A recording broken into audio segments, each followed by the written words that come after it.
Trish here in Tucson, Arizona with Divine Journey Yoga.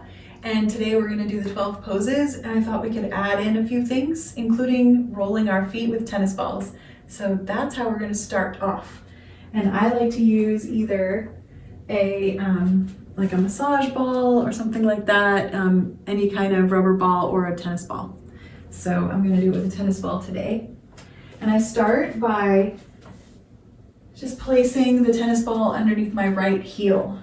And at first I just push up and down on the tennis ball. So I'm kind of pumping the heel a little bit, the other foot coming up and down too. And then I start to roll side to side across my heel and into the arch. So I'm going side to side up the foot toward the toes. And at first my toes and my ball of my foot are on the floor as I'm rocking side to side. And then right through the arch, I lift my toes and I try to drop my heel. And this is a really nice calf stretch.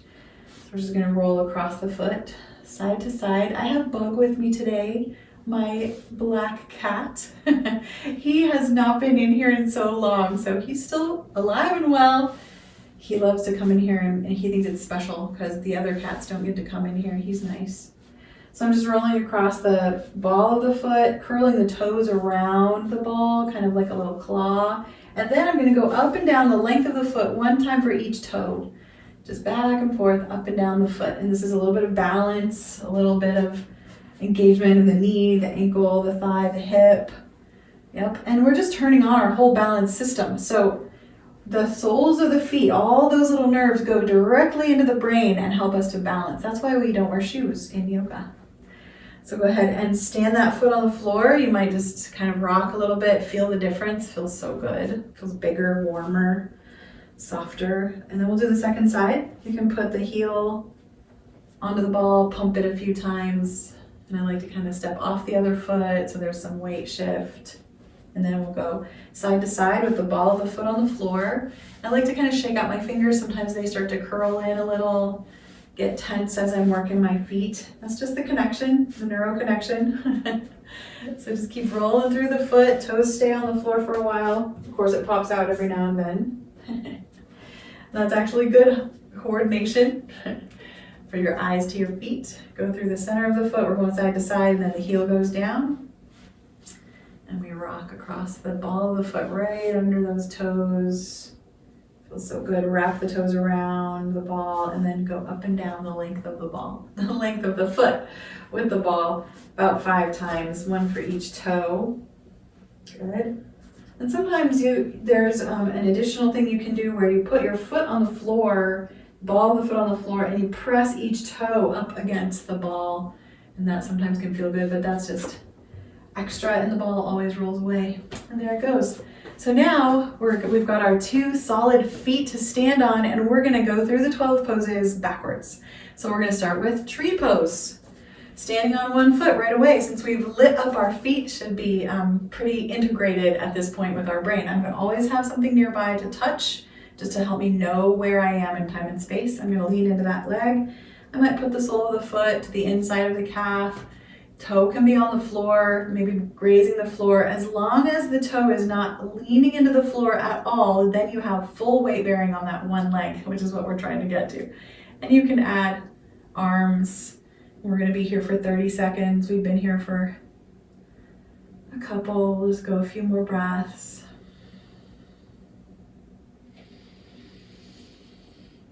Unbuckle that knee.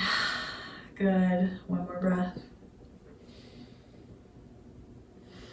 Feel that ankle wobbling, good.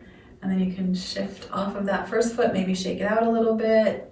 And we'll go to the second side. You're welcome to turn around. Just make sure you have a support if you need it. That way your body doesn't move into fear. It knows that it's safe and it can actually focus on strength.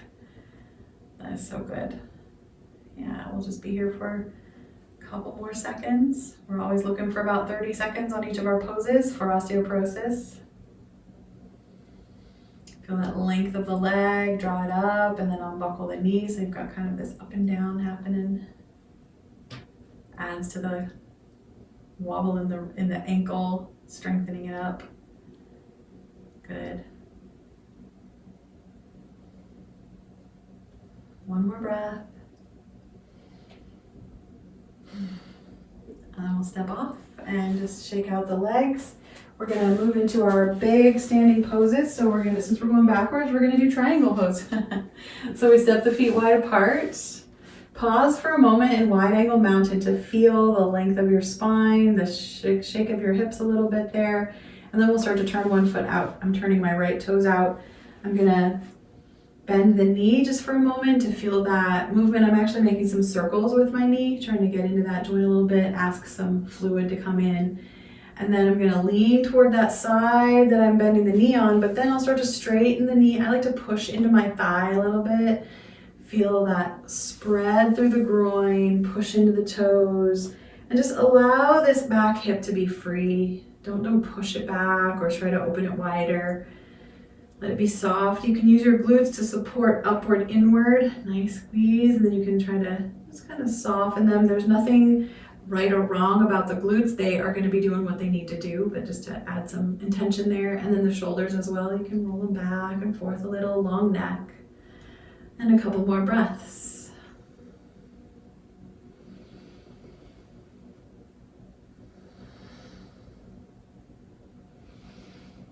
As we rise up, the knee might bend a little. We're going to turn the foot forward. You can wiggle your hips. Take a moment between sides.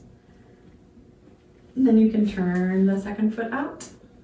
I like to bend the knee a little bit, just kind of get some juice in there. Sometimes you get the cracks and pops. As long as there's no pain, cracks and pops are usually okay. And then you can start to lean toward that side, just letting the body slide as if the back is sliding against a wall. And you can straighten out the leg and breathe into that inner groin stretch and the work of the upper body. Long spine, long neck. I didn't add the arms on the other side, but you can always add them in.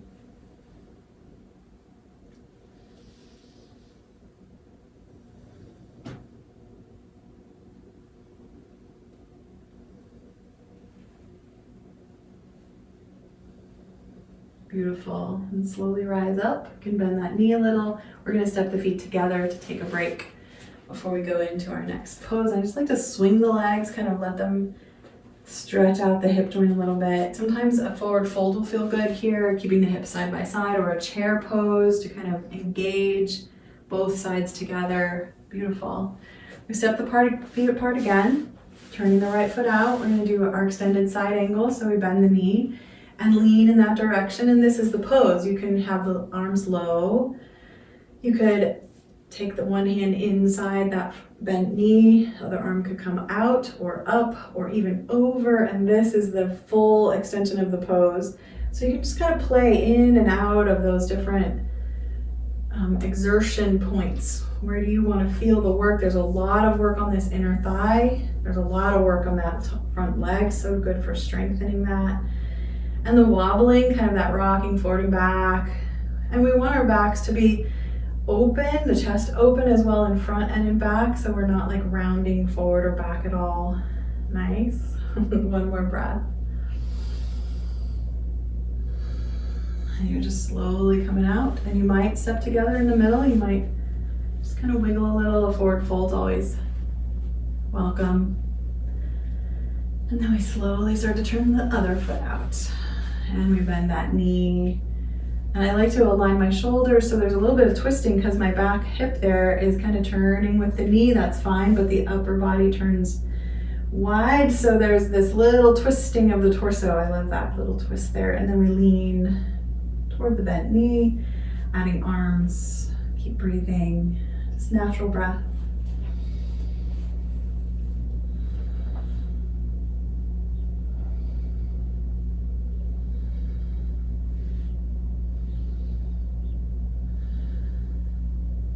Lowering the shoulders, 2 more breaths.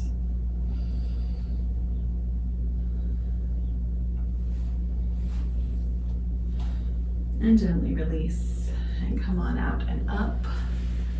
Swing the feet, the arms and legs can swing a little bit. Just loosening them up. We build energy in the torso, and we need to kind of release it out through our hands and feet. Good. And the last wide angle pose is Warrior 2. So we turn one foot out in that wide angle position, and I'm kind of on a little balance beam here. The legs kind of in line with each other.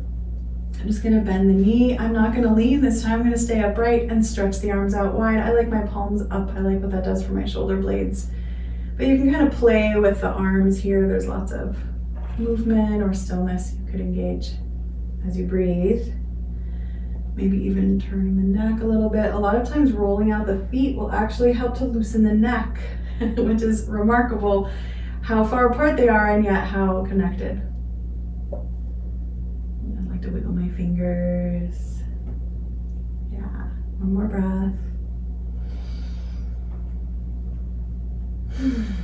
You can lower the arms and straighten that knee, turn the feet or foot, and then you can pause in the middle, just take your time, and then we'll turn the second leg out.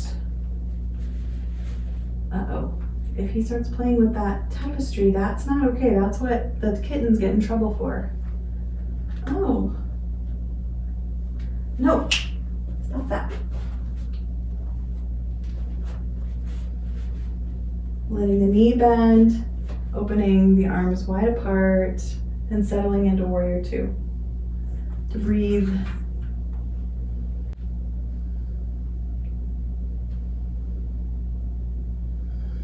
Two more breaths.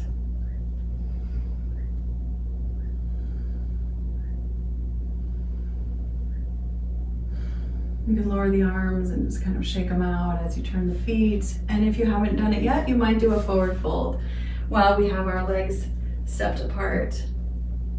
And you can always put your fingertips on the floor or on your thighs or on blocks, stretching the length of the spine.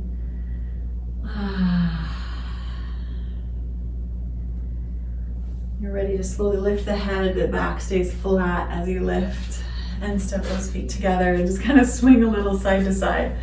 Beautiful. And then we'll come on down through a down dog. So first I want to just share the idea that in the morning we stretch into our spine, especially into that thoracic spine, which is really nice and strong.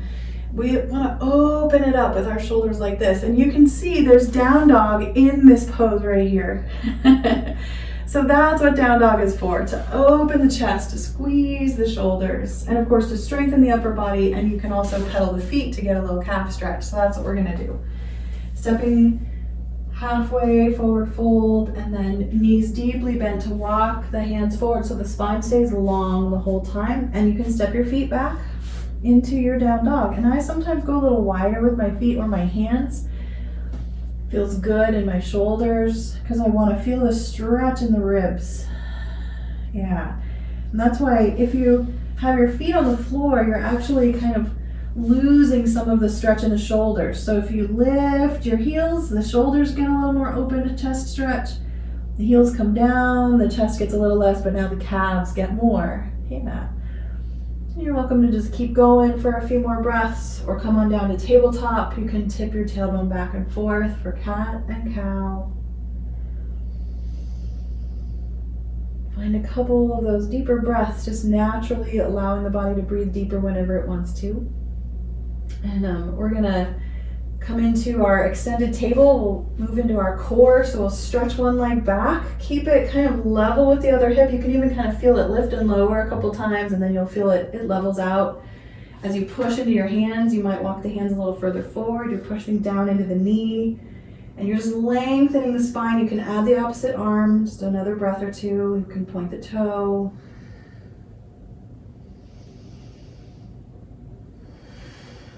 Maybe one more breath. And this is not one of the prescribed 12 poses, but it's so important for core strength that I often will add it into our flow. So we'll stretch the other leg back, feel the length of that leg, leveling the hip, the shoulders, reaching out with the opposite hand. Sometimes I'll have that toe curled under with the back foot there, or foot flat, it doesn't matter. It's up to your own interest and how it works for your own body. Keep breathing, leveling, lengthening. Good, one more breath. And then you can come to your seated position, you might sit on your heels for a moment, maybe slide your thighs side to side a little bit. We're gonna do our seated twists, so you can grab a blanket or sit flat on the floor, stretching the legs outward. Staff pose. Wiggle the toes a little bit. Yeah, roll the shoulders, and we're gonna start to slide one foot closer in, bend the knee, and then I don't care where your arms and legs are. What I want you to feel is this twist from the shoulder to the hips, because shoulders and hips are the top and the bottom of the twist. So I'm gonna just turn my torso toward this bent knee. You can walk the hip back a little bit if you like that, the glute back there. And I'm just gonna hold on to my leg as if to just kind of settle into it. I like to let the weight of the knee kind of gently pull my arms a little bit, but I'm keeping the twist gentle. It's not very deep. I'm just breathing into it. Just a couple more breaths. You can even look over one shoulder and then the other. So I like to start with a slow kind of halfway twist first, and then we'll get deeper. And we're gonna do the same side for the deeper twist. So we'll do one side, all the poses, and then the second side. So cross that bent knee over. I kind of moved the bottom leg. Yeah. And now I'm gonna turn a little deeper. I like to use my hand to kind of draw the knee inward, but my leg can go across my center line farther than some other people's. Some people can go farther than mine. Some people, the bone is actually in the way. So just don't worry about the angle of this leg. Instead, use that as a support to turn your chest. You can allow the arms and the legs are just like the levers for the twist. Nice deep breaths. Yeah, and if you lever too much, then you'll just be moving your shoulders and the twist has already maxed out, and that's good. You don't have to worry about it, but keeping the spine long is the priority over that, rather than trying to get an arm in a position that someone else has. Good. One more breath. Uncross, straighten out the leg, flop the foot a little bit, and we'll try the second side. So we'll just bend up the new knee. I'm just gonna leave it there. I might walk that butt cheek back a little bit, kind of going crooked on my mat. That feels good. But it's a gentle twist. And again, I'm just gonna take both hands, link the fingers, and lean back a little bit so that the heaviness of the leg pulls the arms. And it's a very gentle twist. You might turn the head.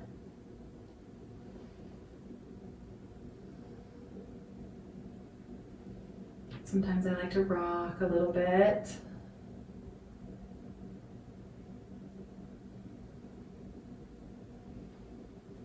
And then we'll turn forward again, kind of slide that bottom leg over, cross the foot over the thigh, and then turn again. Now I'm using my arm and my arms to kind of tug into the leg and feel that stretch through that outer glute.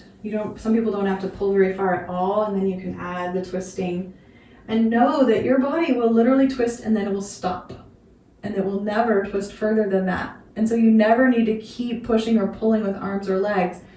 Just then kind of breathe into the length of that spiral instead of trying to pull it.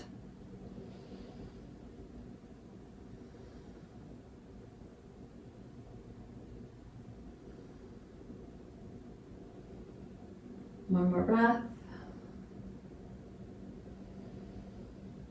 And slowly turning forward, stretching the legs, kind of pumping the knees. And we're going to go down onto our stomach. So you can swing your legs around and stretch out on your belly. Sometimes it feels good to drop right into your little back bend of Sphinx pose. This is our passive compression. The bones in the low back get closer together and start to press on each other. Compress. If that doesn't feel good, you can squeeze the glutes to kind of pull the tailbone down a little farther. You can also widen the legs or place a blanket under your hips. It's just a little bit of medicine, yoga love for the low back if it feels safe to you. I like to rock my shoulders a little bit. Just 2 more breaths here in the passive back bend. This is a bonus pose.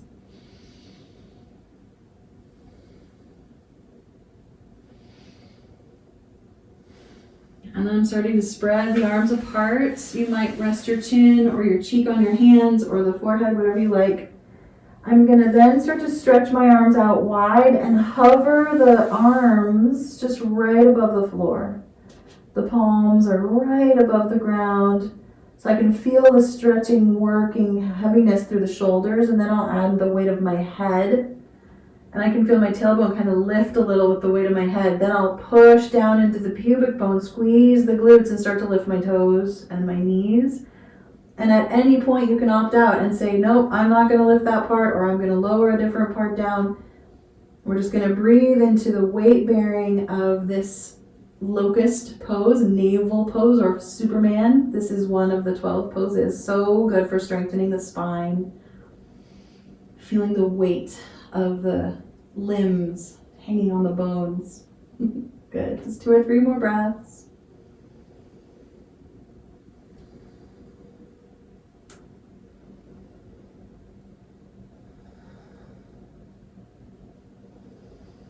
And then I like to rest by taking my hands knuckled down beside my body, letting the shoulders slope forward, turn my head one way for a breath or 2. Belly rise and fall, pushes against the floor, and then turn my head the other way.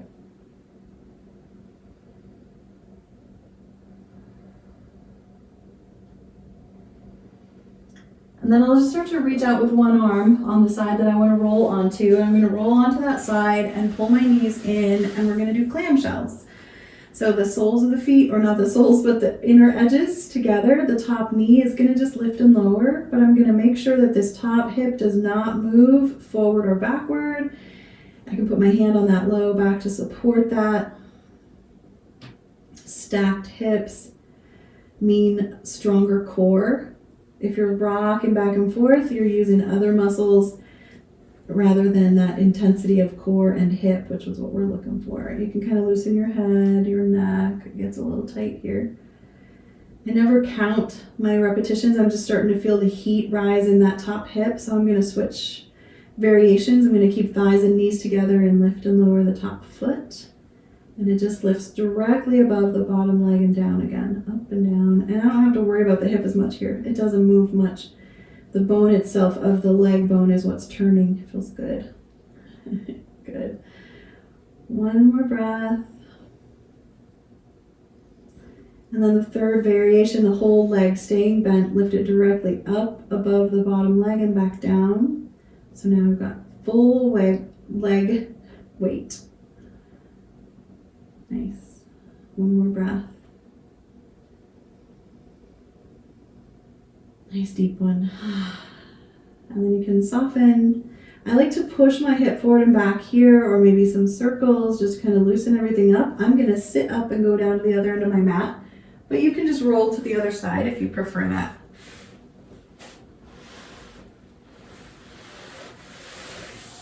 Propping up the head, maybe with a block or blanket if that's better for you.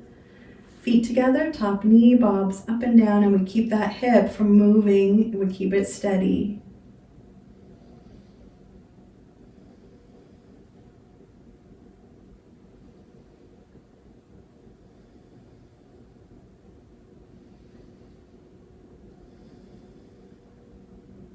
Beautiful, just breathing and moving, being in the moment.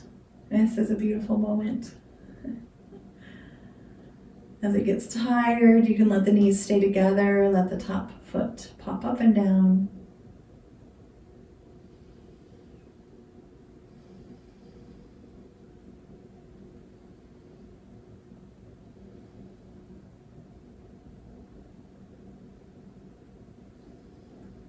And then that final variation of the whole leg staying bent.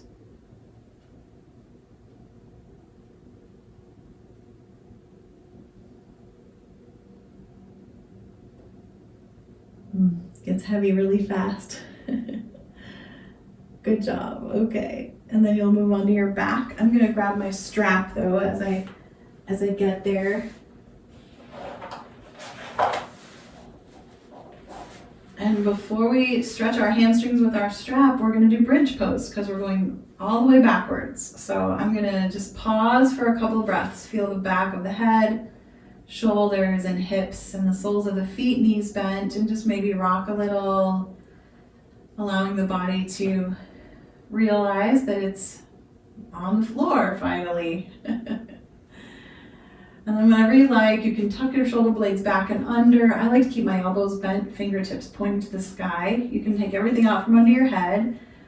Bring your feet to the spot you like it for your knees and your hips and start to lift up off the floor. Lift those buns off the floor. I usually kind of slide inside my shoulders a little, pushing upward, and then I'll start to press into the backs of the arms, the elbows into the floor. Just breathing here for 30 seconds. And of course you can do up and down. You can make more variations if you prefer that.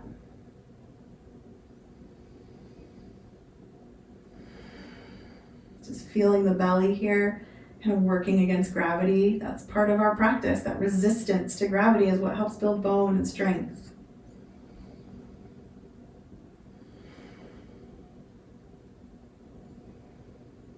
Sometimes I really notice the strength I've lost, and then I think, well, I'm going to start building it again. Because if I don't practice this more regularly, I'm just doing it once a week right now. If I do it every day, I can definitely hold it longer right away after a couple of days of work. And we'll come on down. That's definitely 30 seconds. You can let the back soften, straighten the legs, keep the knees bent, whatever you like. Breathe, feel that strength. And we'll move into what we usually start with, which is our hamstring stretches. So you can pick up one foot. I'm going to start with my right, strap around the ball of the foot. I'm just going to stretch the back of the leg a little bit. I'm going to open up the back of the knee. I'm pulling down gently on the strap. I'm just going to leave it here. You can keep the knee more bent. You know what you like. It changes from day to day. I want to really feel that back side of my hip against the floor. I want to breathe through the length of the spine, out the crown of the head, and then up the length of that leg and kind of squeezing the bones, those muscles. The glutes might squeeze a little. A couple more breaths.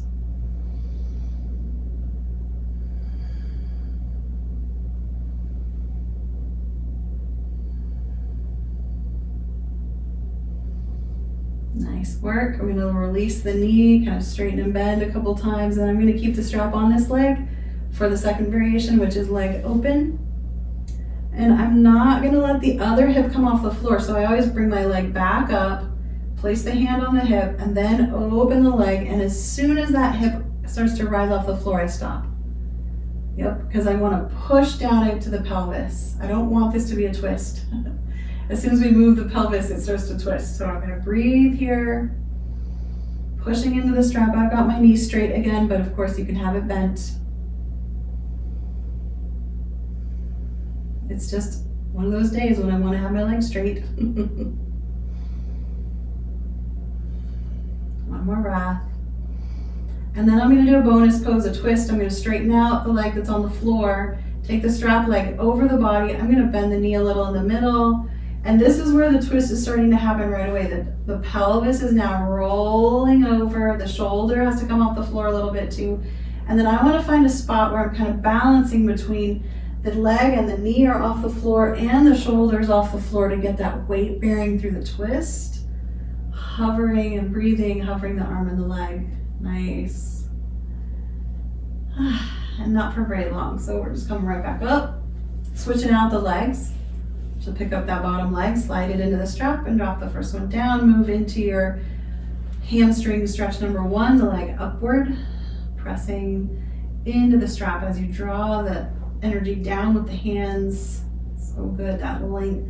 Feel the length. This is like a square. So I have the long line of the spine along the floor. I have this long line up the leg, and then there's an imaginary straight line above, and then it comes back down. So I form the shape of a square. That's called a square yantra. It's a sacred geometry. It's nice to feel it in the body, the angles and the degrees of the angles. Let's just take a few more breaths. You might stretch out that bottom leg if you'd like it.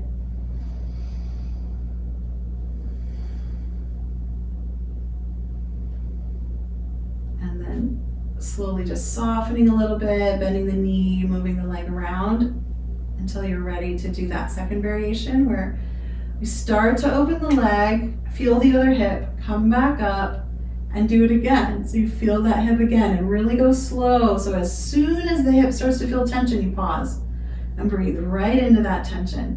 That's the weight bearing. So we're building the weight across the pelvis, up the bones of the leg, and even up the length of the spine as well. You can feel it. The opposite shoulder will want to come off the floor when this hip is open. And that's okay. You can just push it into the ground. Keep breathing. You can see I'm using this other leg as a ballast. I've opened it a little wider.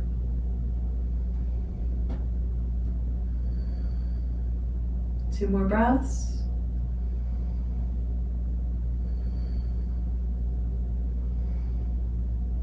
And slowly bring the leg up, stretch out the bottom leg so it's out of the way, bend the strap leg and come into your twist so that your leg is hovering above the floor and your shoulder is hovering above the floor, so you've got that weight bearing across the spine. Couple of breaths here.